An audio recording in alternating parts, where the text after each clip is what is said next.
In this morning's Mental Health Monday, we're looking at how to protect your peace during overwhelming times. And joining us now is Natalie Poole, CEO of Peace of Mind LLC. Natalie, thank you so much for being here on this Monday morning. So you know what? There's been so much talk lately about how overwhelming these times are. What's the first step that you like to share with people when they ask you, how do I cope during these times? So, excellent question. You know, I think about it like this. Could you imagine going over to your family's house for a great dinner? And as you're sitting around, you're expecting to talk about all the fun times and great times that you would have together. And the next thing you know, we start talking about politics and all the people in the news that have passed away. It can be very triggering for some people.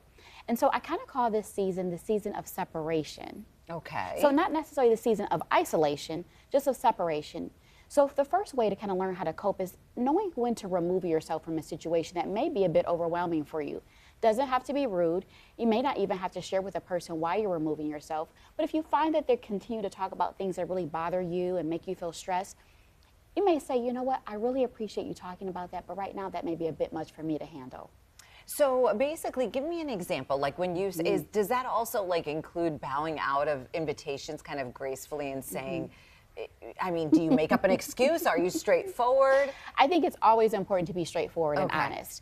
And I think bowing out of certain invitations may be okay, but sometimes we don't know if those kind of conversations will even exist. Now, if we know that the people that we're kind of going to engage with tend to kind of go in that direction, I think after a while when you set boundaries, because that's my favorite, boundaries is the way or is a place in which I can love me and you at the same time.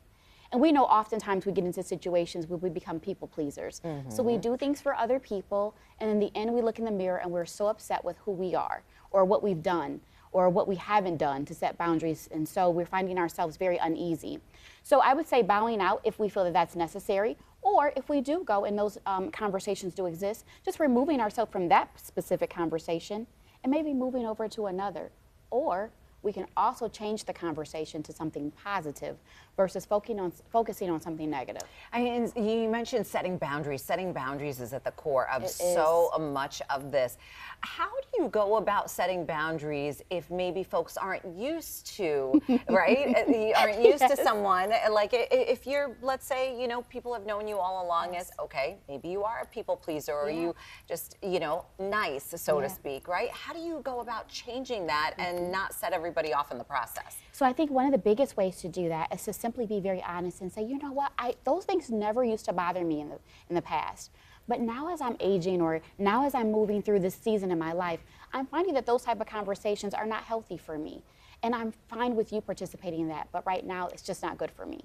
So when it comes to feeling less overwhelmed, how big of a role does that play in terms of setting boundaries? So it plays a major role. I think boundaries are not also with other people, but also with ourselves, which means maybe social media, we might find ourselves on there constantly, and now we're being inundated with all of this news, and we're finding about this and finding out about that.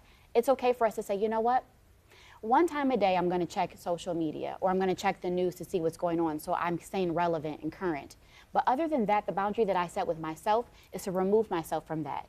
Maybe instead of indulging in those type of activities, I find myself going for a walk.